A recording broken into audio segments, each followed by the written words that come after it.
Victory wings ప్రేక్షకులకి నమస్కారం. ఈనాటి మార్నింగ్ మోటివేషన్. గొప్ప వ్యక్తులు ఆలోచనల గురించి చర్చిస్తారు. సగటు మనుషులు సంఘటనల గురించి చర్చిస్తారు. సంకుచితమైనటువంటి వాళ్ళు అంటే అల్పబుద్ధులు ఉన్నటువంటి వాళ్ళు ఇతరుల గురించి చర్చిస్తారు. ఇక్కడ చర్చ అనేటువంటిది కామన్, బట్ దేని గురించి చర్చిస్తారు అనేది విషయం అన్నమాట. ఈ నాగరిక సమాజం చేసే పనులన్నిటిలోకి కూడా మోస్ట్ అనాగరికమైనటువంటిది ఏమిటి తెలుసా? పోచిపోలు కబుర్లు చెప్పుకోవడం, అంటే పనికి మాలినటువంటి కబుర్లు చెప్పుకోవడం. ఎంతో పెద్ద చదువులు చదివిన వాళ్ళు కూడా, మర్యాదస్తులని చెప్పుకునే వాళ్ళు కూడా ఇటువంటి అనాగరికమైనటువంటి పనికి పూనుకుంటారు. ఎన్ని రకాలుగా చూసినా ఈ పనికి మాలినటువంటి కబుర్లు చెప్పుకోవడం అనేది అసభ్యకరమైనటువంటి పని. నిజానికి జనం సంఘాలుగా, క్లబ్బులుగా ఏర్పడడం, అక్కడ ఈ పోచికోలు కబుర్లు చెప్పుకుంటూ కాలక్షేపం చేయడం కోసమే. వీళ్ళు చేసేటువంటి అతి ముఖ్యమైనటువంటి పని అక్కడ లేని వాళ్ళ గురించి ఇష్టం వచ్చినట్లు మాట్లాడడం. అదే పోచికోలు కబుర్లు అంటే. ఈ కబుర్లు చెప్పుకునే వాళ్ళని ఎప్పుడు నమ్మకండి. మీరు అటు వెళ్ళగానే అంతసేపు నీతోటి ఎవరి గురించో చెప్పిన వాళ్ళు మీ గురించి ఇంకొకరికి చెప్తారు. ఇది వాళ్ళ యొక్క అలవాటు, నైజం. అటువంటి కబుర్లు చెప్పే ప్రతి వ్యక్తి తనలాగే పోచికోలు కబుర్లు మాట్లాడే వాళ్ళ గురించి మరొకరితో చెప్తూ ఉంటాడు.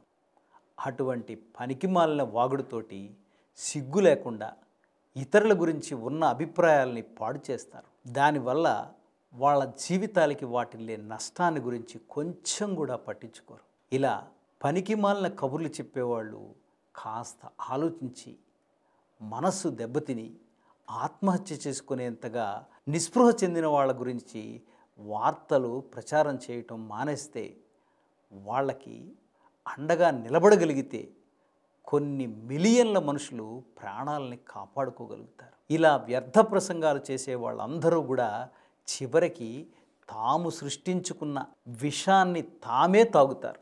వాళ్ళు ఇతరులు తమని గురించి ఏమనుకుంటున్నారో అని బాధపడుతూ ఉంటారు. వాళ్ళ మనసులో ఎప్పుడూ కుతూహలం నిండి ఉంటుంది.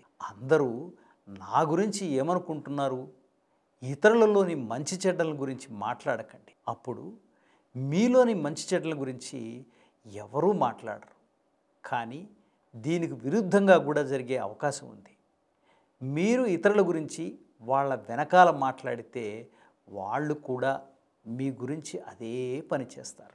ఉన్నతమైనటువంటి సత్యాలని అర్థం చేసుకోవడం వైపు మళ్లించినప్పుడు మనిషిలో ఎదుగుదల మొదలవుతుంది. కానీ ఈ తహతహని, తృష్ణని తృప్తిపరిచేందుకు దీన్ని వ్యర్థ ప్రసంగాల్ని అందించి మనం చాలా పెద్ద పొరపాటు చేస్తున్నాం అని అరిస్టాటిల్ అంతట వాడే ఒక చోట అంటాడు.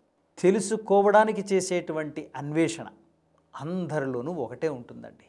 వాళ్లే కనుక వ్యర్థ ప్రసంగాలు చేసేవాళ్ళైతే వాళ్ళు మన మధ్యనే ఉండేవాళ్ళు. మనం పోచిపోలు కబుర్లు చెప్పుకోవడం మానేస్తే మనం కూడా వాళ్లతో చేరతాం. పిల్లుల మధ్య సింహానికి ఏం పని? ఈసారి మీ చుట్టూ ఉన్నవాళ్ళు ఇలా వ్యర్థ ప్రసంగం మొదలు పెడితే అక్కడి నుంచి వెళ్ళిపోండి. అక్కడ లేని వాళ్ళ గురించి మాట్లాడడానికి, వినడానికి ఒప్పుకోకండి. మనం ఆనందం కోసం ఇతరుల మనసుల్ని గాయపరచకండి. ఇదే ఈనాటి మార్నింగ్ మోటివేషన్. మరిన్ని మంచి విషయాలతో మరొక వీడియోలో కలుద్దాం. అంతవరకు సెలవు. మీ ఫణీంద్ర గోటేటి. ఈ వీడియో మీకు నచ్చినట్టయితే లైక్ చేయండి, షేర్ చేయండి, సబ్స్క్రైబ్ చేయండి.